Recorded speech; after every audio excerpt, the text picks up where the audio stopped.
Hello and welcome to this Climate Now live here from COP28 in Dubai. My name is Jeremy Wilkes. I make a program called Climate Now on Euronews every month, giving you the latest data from the Copernicus Climate Change Service on how our planet is changing, and their latest bulletin is coming out tomorrow. I can't reveal too much about it, but it's surprising news for our planet once again. We're here with our panelists to ask the question, emissions are still rising. When are they going to start to fall? And we've got really an amazing set of guests here who can break it down, explain the politics, explain the innovations, and explain what's happening in the atmosphere as well. So I'm very pleased to welcome Claire Stockwell, who is a senior climate policy analyst at Climate Analytics. Thanks for being with us. Oksana Tarasova, a senior scientific officer with Global Greenhouse Gas Watch at the World Meteorological Organization.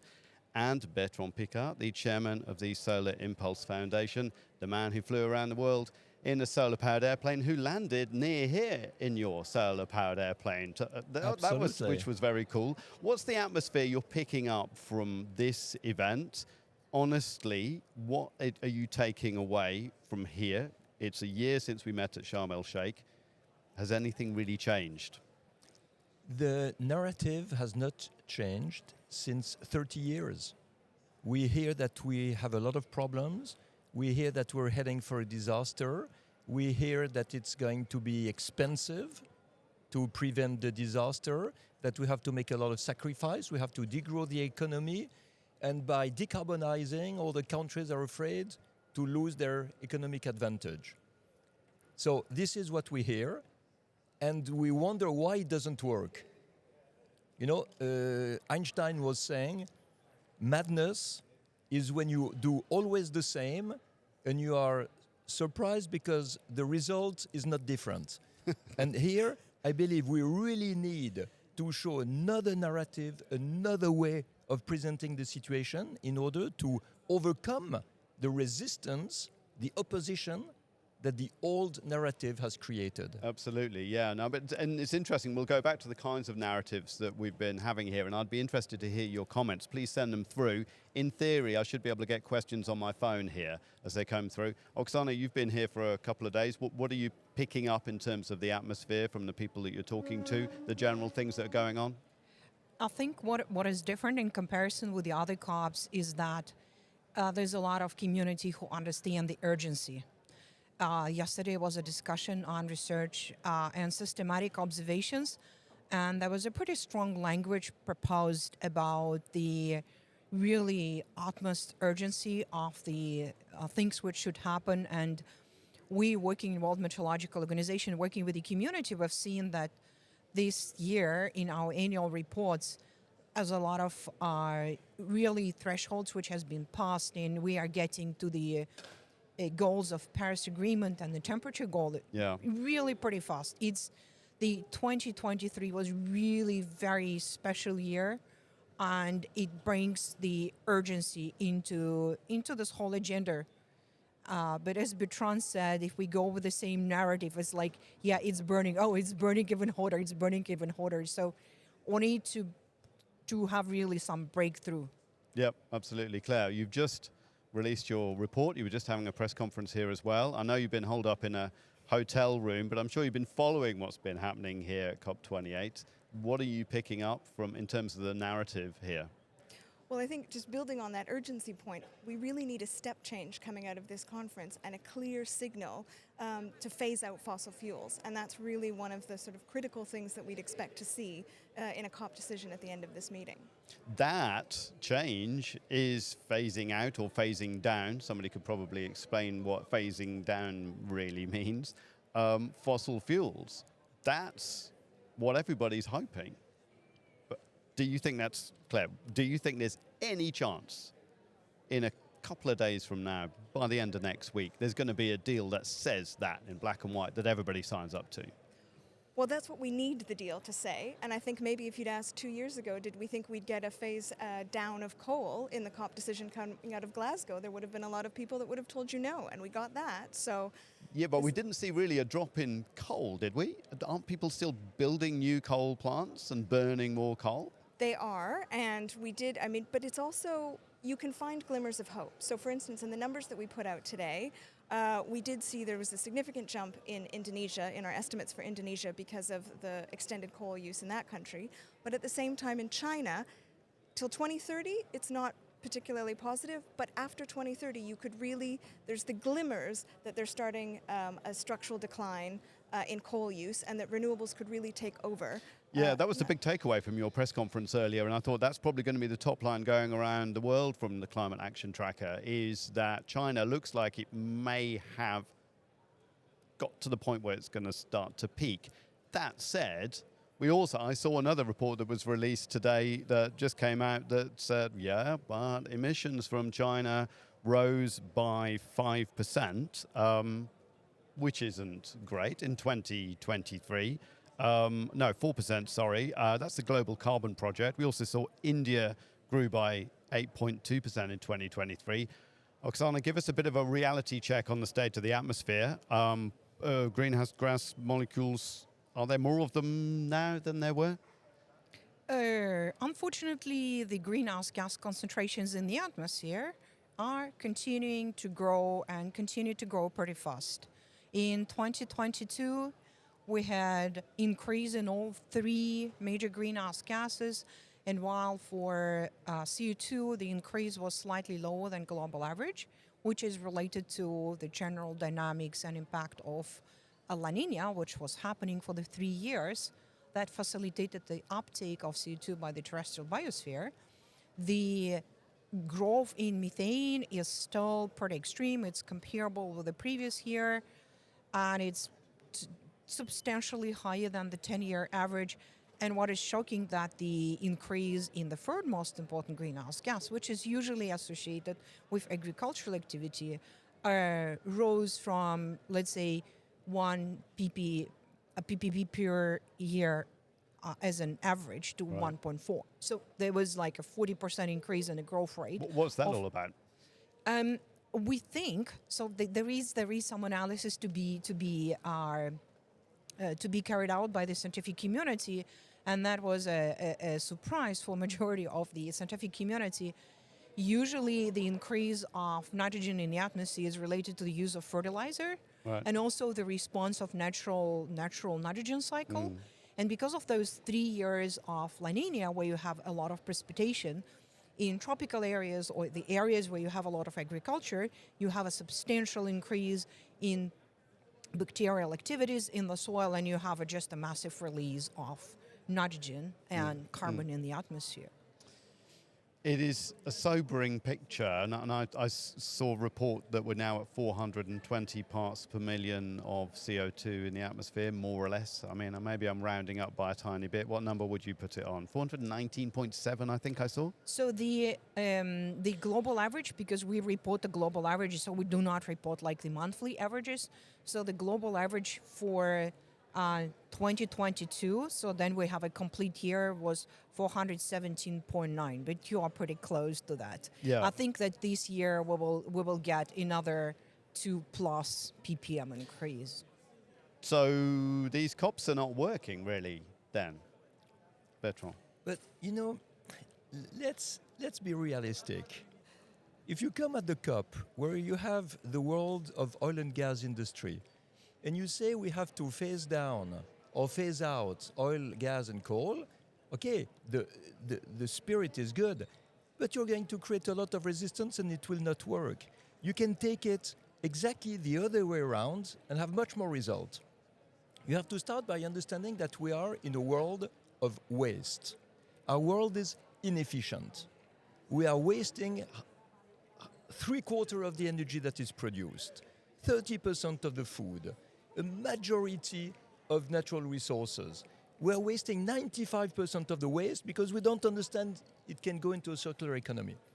So if you divide by 2 the inefficiency of our world, you divide by 2 the use of fossil fuels. Well, what are the levers to make that happen? Because I would guess you have to have kind of punishments, you need laws, you need fines. You need, of course, a legal framework that oblige the industry and the citizens to be more efficient. Stop losing the wasted heat, recover the heat, go into a circular economy with the waste, recycle the water instead of just getting rid of the water. Same for energy. If you have an incandescent light bulb, the old light bulbs that the world still has, it is 5% efficient. 95% of the energy is lost. If you put a LED lamp, you have 95% efficiency, only 5% is lost. All the world is like this. Yeah. So there is a huge business opportunity to make the world efficient. And this is where the industry of gas and oil can work. This is where people can help to bring efficiency. And because it is so profitable to become efficient, the return on investment can be shared between the people who save and the people who invest in the saving. We saw this objective that was announced a couple of days ago of tripling renewables by 2030, which was actually generally welcomed by people who know about these things, who said to me that, well, renewables were probably going to grow maybe 2 times by 2030, not triple. That's obviously a very positive sign, but I get the feeling at the same time everybody here at COP is concerned that, yeah, okay, we're going to grow our renewables, but we're also going to be carrying on with all of our gas, oil, whatever. Yes, because we are consuming too much for the result we obtain. If you are efficient, it means that you obtain a much better result by using less resources. And this is profitable. But the thing about doing that is it needs to be easy, right? It needs to be easy for me to make the right choice. And at the moment, for example, if I'm going around a supermarket, I might be looking at labels, all these different eco labels, something organic, is that good? I don't know really. It looks tasty, maybe I should buy it, I don't know.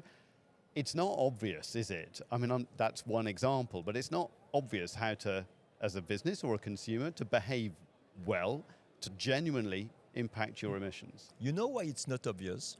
It's because the legal framework today, the rules, the standards, the norms, still allow to use very inefficient and old systems in our world.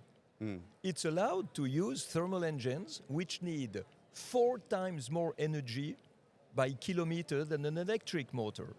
So what we expect from the governments is to make incentives for efficiency. What I expect from the world of oil and gas is to invest into these systems where they will make profit by diversification, profit in the efficient processes. Right. And as long as you don't understand that wasting energy is wasting money, we will not understand that the climate urgency is also an economic imperative. Yeah. Every minute, every second in our world, we put CO2 in the atmosphere, we put pollution in the atmosphere, and we lose money by obtaining a result that is absolutely not at the level that we should obtain. And this is where we can come and really contribute with the Solar Impulse Foundation, with the 1,600 solutions that we have selected and certified everywhere in the world, which are systems, products, material, devices, processes that are economically profitable to fight climate change. So the solutions are here. And you are right to say that tripling up the renewables, okay, people know how to do it, and we will do it. But if it is to continue to waste the energy and the resources, well, that's the thing. We're going to produce twice too much renewables for the result we have. I know. So let's go for efficiency, and this is where we can contribute. Claire, can I get some reaction from you? Well, actually, if I can go back to one of your earlier points of are these COPs working? So we've been tracking the state of government action and targets for over 10 years. And so in the report that we put out today, we have a nice little graphic that shows you how have our temperature estimates of where this target and action is going to get you. And since Paris, it does show that the temperature has come down. So we do think these meetings are working. They're just not working fast enough. And the problem that we see in this report is in the past 3 years, our estimates are more or less unchanged and even ticked up a little bit. So yes, the Paris Agreement is working, it's just not fast enough, and we haven't seen movement in the past few years. I've seen some of your curves, Yeah. and I suppose, yeah, they are slightly flattening, but then there's this kind of gap. Tell us about your gaps. Mind the gap. Yes, mind the gap, definitely. There is a huge, both a target gap and an implementation gap. We prepare 4 different scenarios, 3 looking at different iterations of the targets, so the commitments governments have made, and 1 looking then at real-world action. So if we start off with the real-world action, that's unfortunately the most negative story I have for you. That's 2.7 degrees. That has not changed. By the 2.7 degrees of warming by the end of the century. By the end of the century, yes. That has not changed in the past 3 years, and well above, that's almost double the Paris Agreement's 1.5 degree limit. It does get a little bit better when we start looking at the targets that governments have put on the table. So if we just focus on the targets they say they're going to deliver by 2030, we can bring that estimate down to 2.5 degrees, still 1 degree above Paris. Right. But at least an improvement, though that does show you that governments have a lot of work to do, A, to meet the targets that they've already committed to, and that those targets are not enough. If we then look at the net zero targets that countries have put forward, so that they're going to get to net zero sometime around 2050 or thereabouts, that will bring the temperature down further. Our most optimistic pathway there is 1.8 degrees. But the sort of unfortunate asterisk that I put there is 1.8 is still not 1.5. And our estimates are medians, so that's a 50% chance. And I don't, if you're a betting person, do you really want to take 50%? I'd prefer much stronger targets and much more action on the ground in countries to cut emissions. So at the moment, your summary is probably we're looking at 2.5 to 2.7 degrees of warming by the end of the century. That's the sort of top line then with how we're going. Based on the current action governments are taking in countries, yes, it's the higher end of the warming estimates. Has anything changed at this COP that might change that? If we could get a commitment to phase out fossil fuels, and then countries go back and actually start to deliver on that, I would hope that next year, when the Climate Action Tracker puts out its report, we would start to see that in the numbers. Oksana, the atmosphere doesn't lie, though, does it? No, the atmosphere does not lie. And what we see in the atmosphere is a continuous increase in concentrations. And also we see some pretty worrisome signals which are happening with the natural systems, and that is not part of any mitigation. So what do you mean? When you look at the mitigation action, they always assume that 50% of the emission will be taken out by the forest or will be taken out by the ocean. But reality is that the natural systems are also getting stressed. And what we've seen, for example, in Amazon, that this is a place which not only has its own national commitments, which are related to the uptake of CO2 by the terrestrial biosphere, well, those are the places where people actually try to buy offsets on their emissions. So those places actually losing capacity to photosynthesize. We're facing a terrible drought at the moment. Exactly. I was talking to a Brazilian man yesterday. He says it's unprecedented. It's getting very dry, and it's in the tropical forest. It's getting very hot, and it's so biosphere. as soon as you get those stresses, then the ability to take CO2 out of the atmosphere diminishes considerably. It does decrease considerably, and we do not factor this in. And I mean, if you look at the Amazon, some parts of the Amazon within recent years, they converted into the sources of CO2. There is 2 gigaton of CO2 which is coming out of the Amazon and is coming into the atmosphere, and it adds up to our emission. It does not offset our emissions. People were saying to me, "Oh well, you just plant some trees." I get that on my kind of Twitter feed. I get that in our comments on YouTube. Is that going to work? Well, first, we do not have enough land actually to plant the trees as they are now in all the NDCs and the commitments of the industry. We just don't have land. We also don't have water to actually make those plants to grow.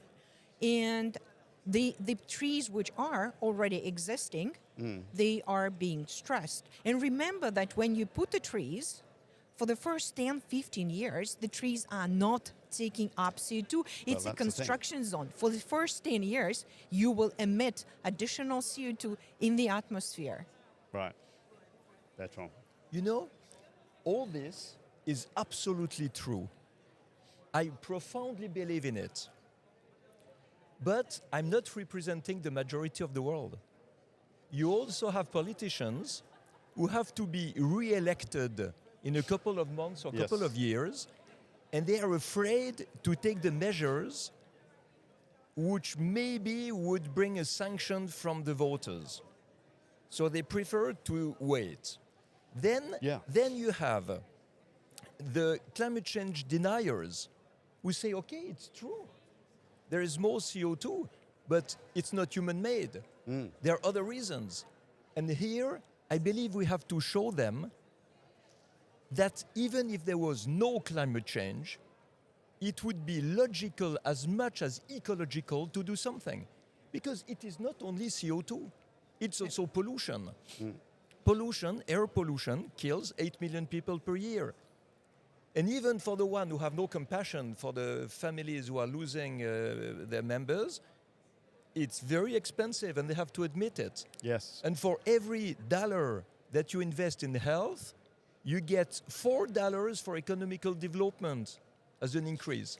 And then you have the other people, it's the CEOs of big companies who have 20,000 salaries to pay at the end of the month.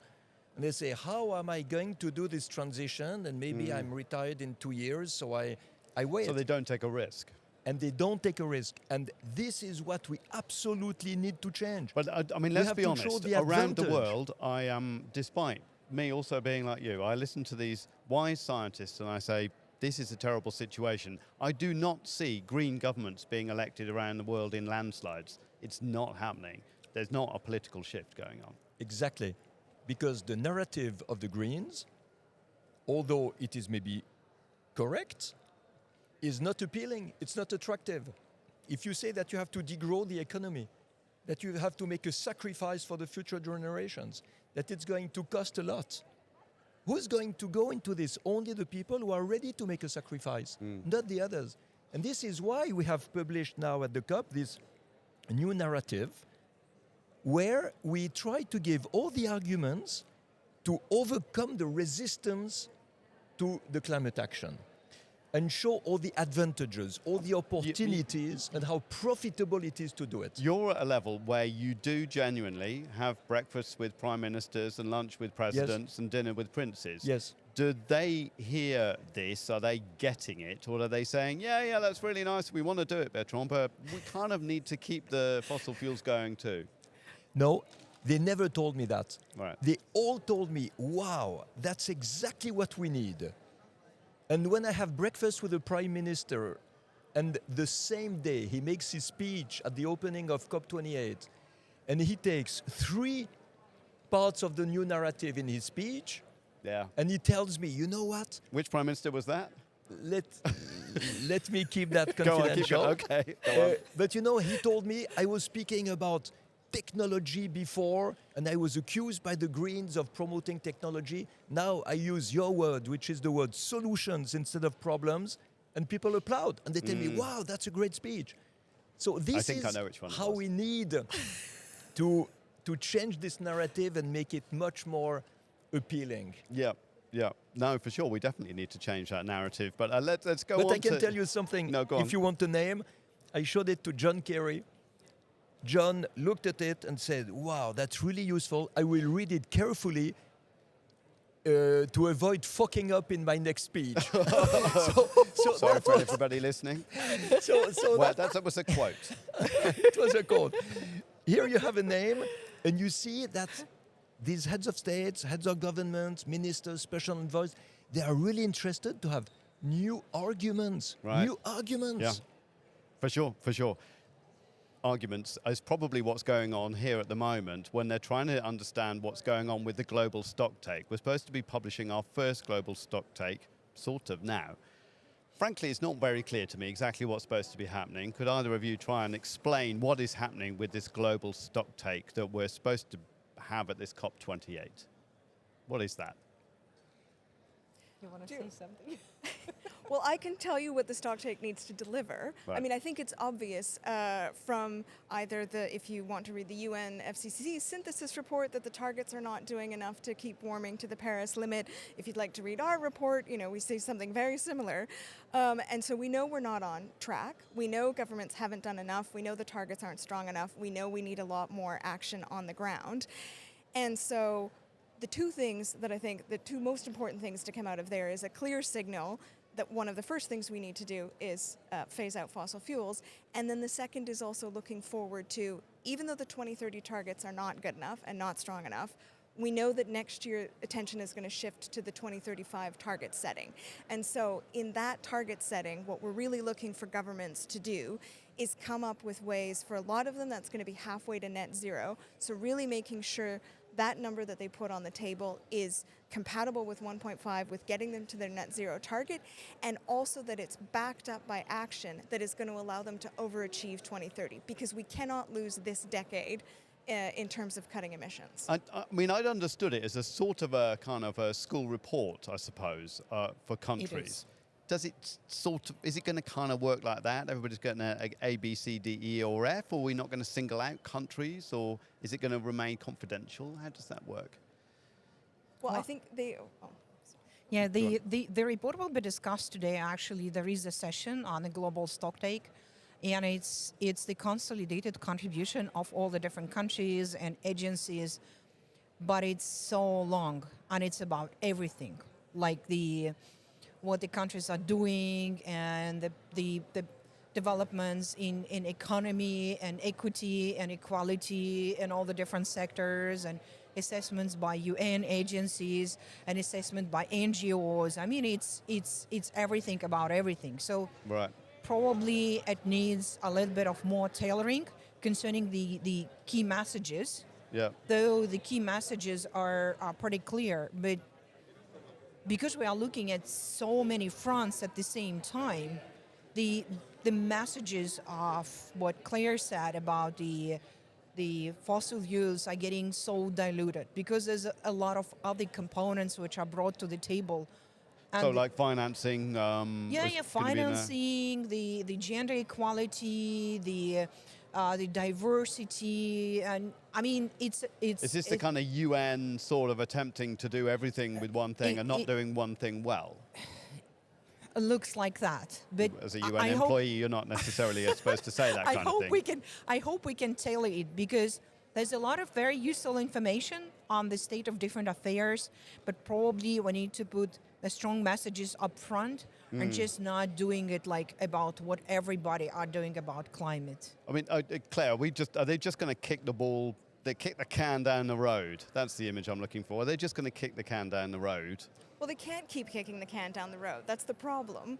And so I think with the global stocktake, I mean, hopefully the report is very detailed and there will be policy analysts in country that will take it to heart and read all of the potentially, I don't know, hundreds of pages that could be there. But the key message is simple. We know we're not on track, and that governments are supposed to look at where we are in terms of GHG emissions already in the atmosphere, in terms of where they get to of end of century warming, and take all of that to heart when they go back and formulate the next round of target setting.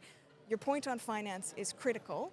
A lot of in addition to doing temperature estimates, we also track action in countries, about 40 of them that represent about 85% of emissions. We have a lot of African countries, lesser developed countries, and there we look at two things. We look at, are countries doing their fair share, and are they doing enough to get us to 1.5?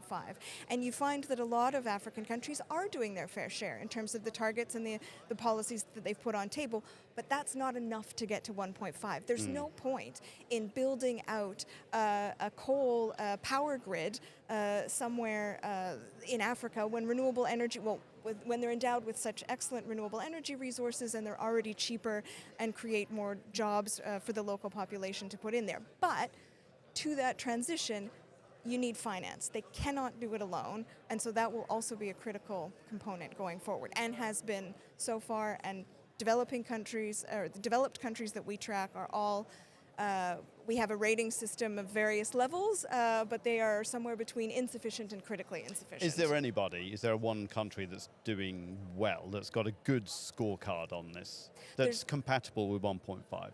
No, not in our system at the There's not a moment. We single have one. a handful that are almost sufficient, meaning that they're I'm thinking like level. Gabon, Bhutan. Yes, Bhutan, almost sufficient, but that's still 2 degrees level of warming. So that's not the 1.5 degree Paris Agreement. And there, a lot of it is those countries, well, from a fairness perspective, may be doing enough. We need them to also be cutting their emissions to get to 1.5, and that's where they're going to need finance and support. At the end of the day, we need to get that number down to 0. And even then, okay, and Oksana's going to know how to answer this question. Even then, right, imagine in our magical future, we managed to get that emissions number that we are reporting about down to a very low level or 0. When do we start to see the 417 point, how much was it? 9 parts Yes. per million of CO2 in the atmosphere. When do we see that number start to come down?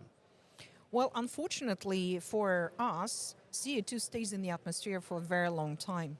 It basically accumulates, and if I can make a comparison, it's like the pot with the water.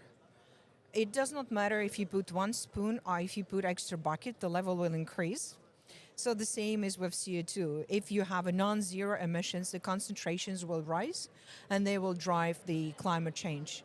So the only way that you can see the decrease or flattening, at least in the concentration of CO2, is then your emissions are 0. But what's your, okay, so emissions have to be at 0 for me to see any kind of plateau in that number. And Yes. then, how long before I start to see that number come down? Oh, that will take a pretty long time. There was a paper which was published like several years ago where there was an estimate of how fast the CO2 goes down, and then, like if you take from the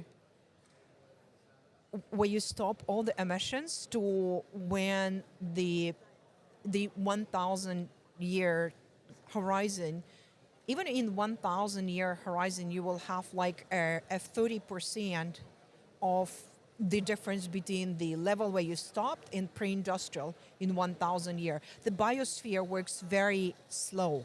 Right. There is a lot of inertia in that system. So let's kind of make this seem a bit more personal and concrete. I was born in 1972. Yes, I am that old. There were 327 parts per million of CO2 in the atmosphere at that point. It could be like thousands of years before we get back to the level it was in 1972. Yes. It's very long, but Bertrand, I'm like, yeah, what are we gonna do? How do you want to motivate people when I'm you not hear trying that? to motivate them. I'm trying to inform them. Yeah. But I'm speaking of the COP.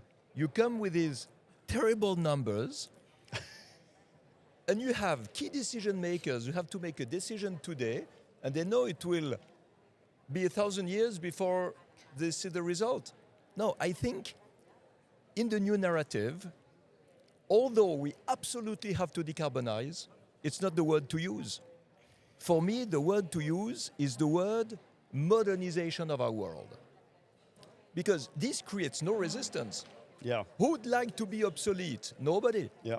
You need to be Who'd like modern. a renaissance, a new renaissance? Yeah, exactly. To use the new clean energies, the new clean technologies, energy efficiency, new business models, innovating how to finance on leasing Oh, the for sure. electrical That sells a buses lot and things better. like that. That It sells sells a a lot lot better.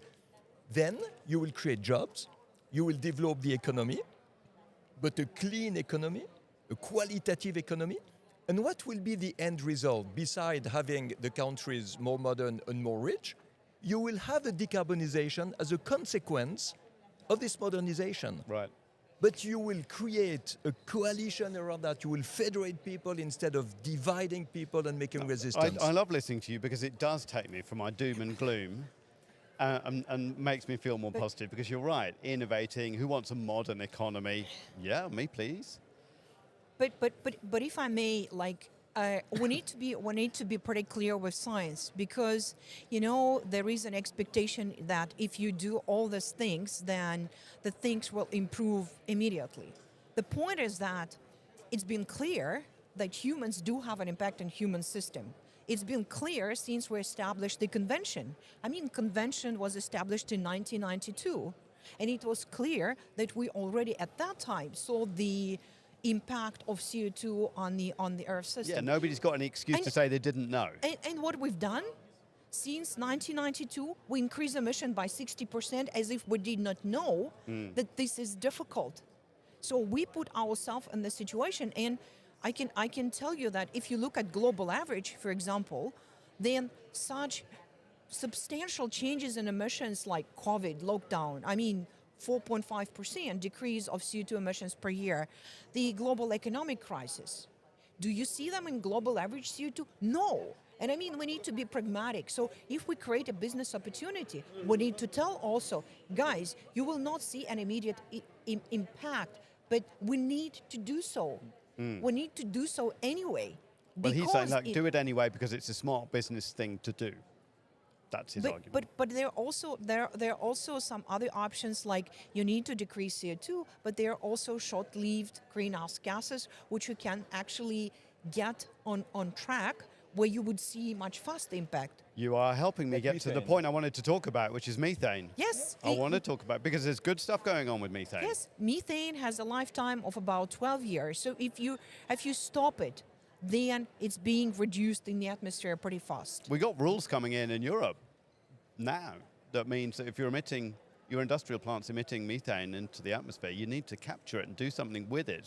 Store it, stock it, sell it, do something sensible with it. Is that going to have an effect?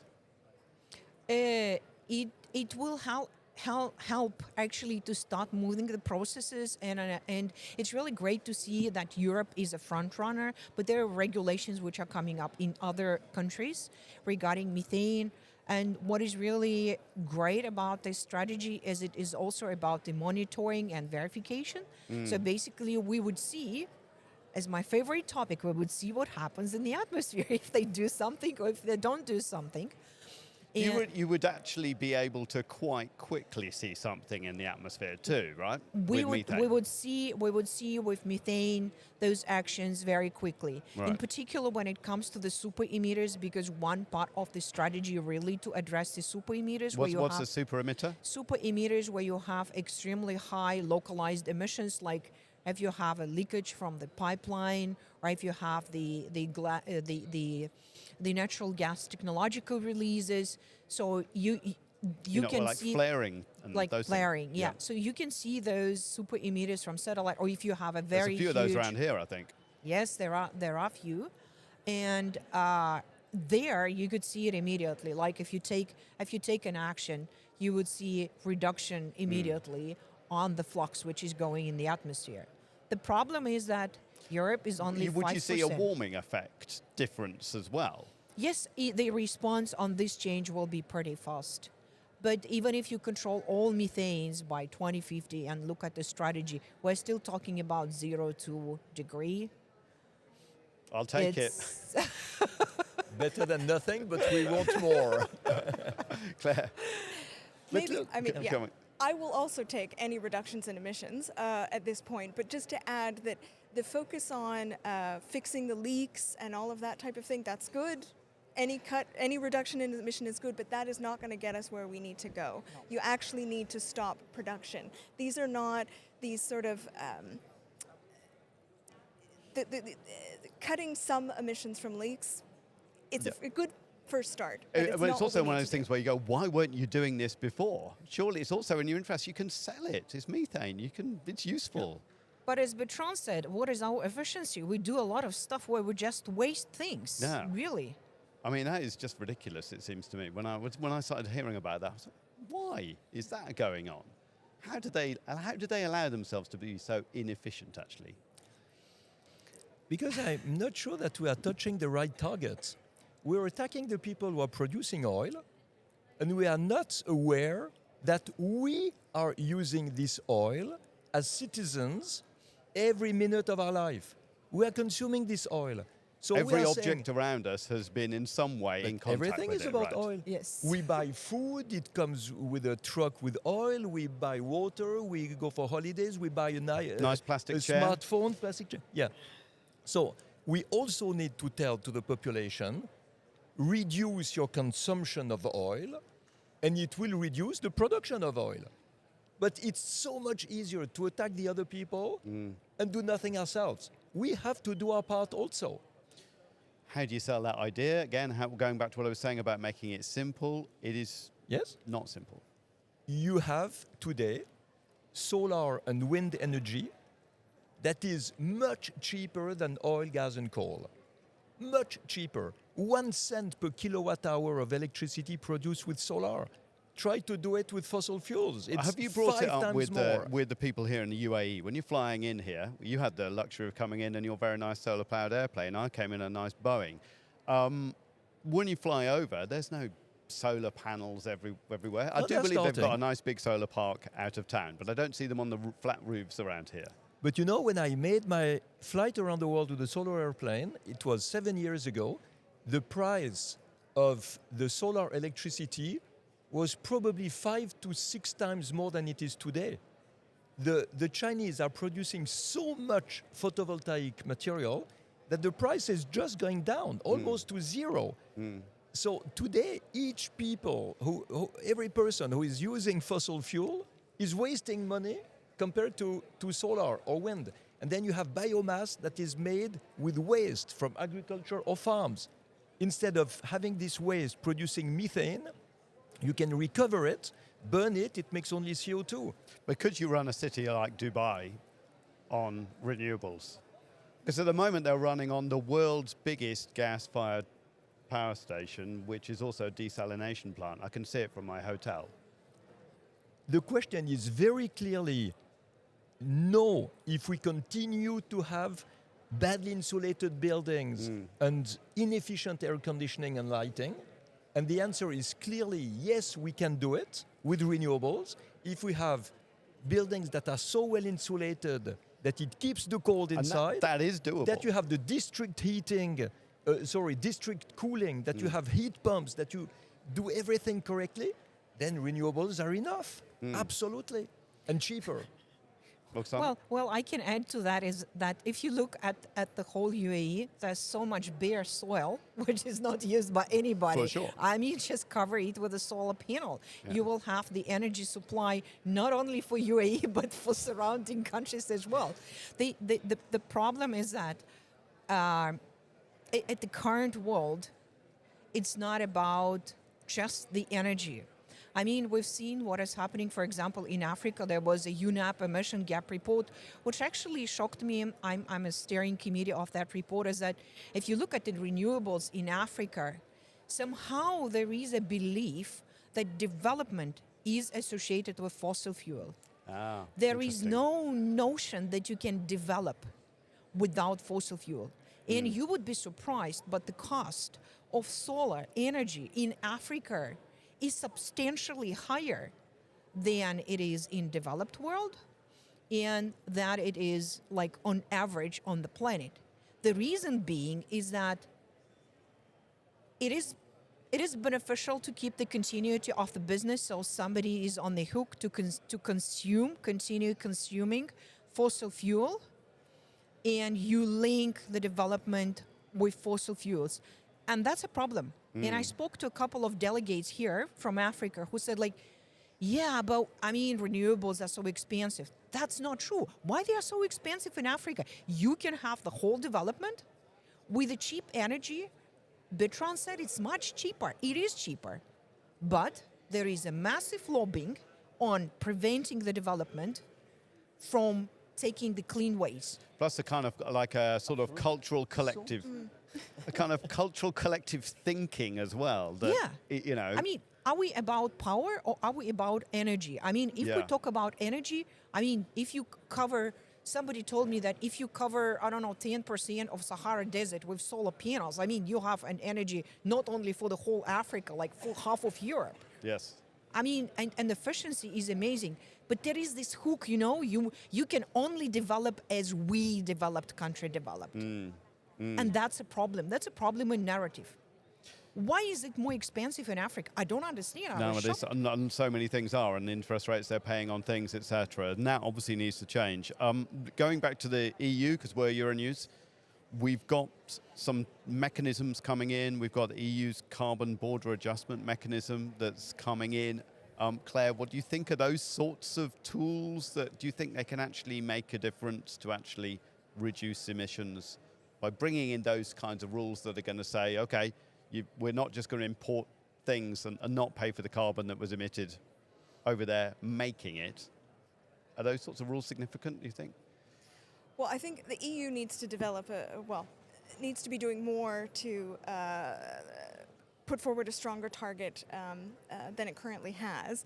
I'm not an expert on their border tax adjustments, but maybe if I could go back to your methane point, the regulations that they've put forward there are good, but if the EU is really serious about meeting the global methane pledge, it's going to have to attack the methane coming from the agriculture sector, which they currently haven't done. So I think there's the Fit for 55 package, which they have passed all of the implementing regulation this year, puts them in good stead to meet the 55% goal, but they need to be exceeding that, and they need to then be going back and looking at the sort of loopholes in their policy package, and the methane emissions coming out of agriculture would be one of those. Yeah, and there's a lot of kind of legislative levers and things that are being pulled, and obviously a lot of us looking forward to the European elections as well next year to see what comes out of that. But in other parts of the world, we're also seeing those sorts of changes related to the rules that could actually start to make a difference.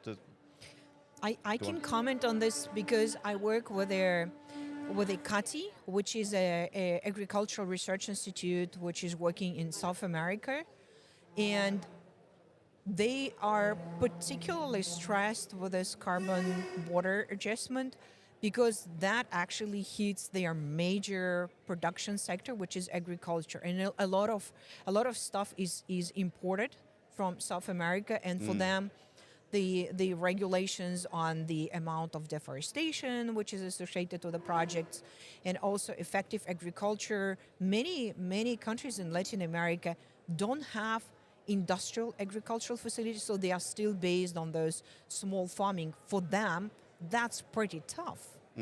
So there's a lot of activities which is actually enforced all the other countries which are connected to this carbon border adjustment. And, I hope they can make it, but there is a risk that substantial part of the agriculture will become non-profitable. Yep. And there will be a lot of people suffering, losing their businesses, just because the small farm cannot actually address its management practices based on those laws. Absolutely, So yeah. It has to be fair. It's a two-sided sword. Like, I Yep. understand the intentions, they are very good, but we need to keep in mind that the agricultural activities are not done the same way all around the globe. Yeah. And in Europe, 53% of methane is coming from the agriculture, and we are not kind of touching it now. No, for sure. And I'm not sure, have you got a solution for that one in your many solutions? Is there a methane clearing up from agriculture solution? Yes.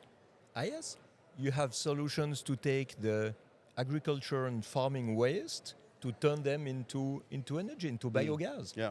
And this is a way to solve so many problems. You know, you have these wastes that are sometimes burned, sometimes they pollute the underground water, and you can turn it into energy. And here again, you go into decentralization. It is not a big power plant with cables that never reach the poorest people. You make a decentralization of the production of energy in a clean way, and it creates local jobs, local health, local wealth, local education. And this is how the developing country could be developed much better, much faster, without reproducing the mistakes that our northern world has made. Yeah, and I hope that future comes true, because the idea of this kind of leapfrogging into this kind of innovative future, this smart renaissance that we're talking about, sounds rather marvelous. I think we're going to wrap it up there, but I want to get some final thoughts on what your sort of hope is for this COP. What are you hoping to take away from this? What would be your big hope? by the time we get to Christmas, what are you hoping for? I hope for the best, but the best is not always achievable. So I'm realistic. What I think we can get is triple up the renewable energies. Yep. It is not yet approved in the final declaration. Huh? We have to know that. It's still under negotiation. We have to double the efficiency. This is an absolute need. And then we need a carbon tax who will kill coal.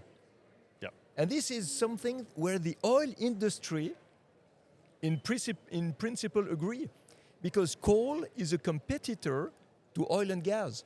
So if you kill coal, thanks to oil and gas, you already do a great progress. And then they'll be And looking that at will each make other the saying, next who's step. next? Exactly. And the next, of course, is to replace oil and gas by renewables. Yeah, absolutely. Oksana, what are you hoping to take away? Because I often find COP, I think this is kind of an energy and a politics conference more than a climate conference. We don't talk about climate science enough, I don't think.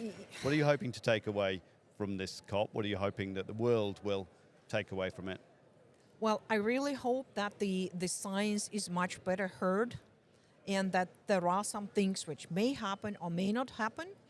And also what we are looking at, this panel on the research and systematic observation, is that building up the systems which can actually track the actions in the atmosphere, and we are negotiating the related paragraphs, and there are some parties who are negotiating those paragraphs much faster so that we have the operational system which actually show you what works and what does not work. Right, yeah. So I hope that we can come up with a decision on such system and we can start putting them in place so that whatever Claire is reporting on the actions, we can say, nope, it didn't work. Oh yes, that one was really good. Right. Very checking. fast. Yeah, checking Yes. behind. That sounds very cool. I like the sound of that. Claire, give me your thoughts. I would also second seeing the tripling of renewables and the doubling of energy efficiency in the final COP decision. And I apologize to sound like a broken record, but it also needs to be, it can't just be the positive renewable story. The flip side of that is also committing to phase out fossil fuels, and that governments then go home from this meeting and start to take more action in this critical decade to cut their emissions and put stronger targets on the table, so that hopefully next year when the Climate Action Tracker releases its report, we have some different and lower temperature numbers for you. Do you think there's a chance they actually will commit to phasing out fossil fuels? Yes. You think there's Otherwise, Bertrand? I think if they put the solutions on the table instead of the problems, they will go much faster with much better results. Oksana? I will check it in the atmosphere as usual. Yeah, very good. That's it. You're a kind of the final verdict is Yes. coming from you.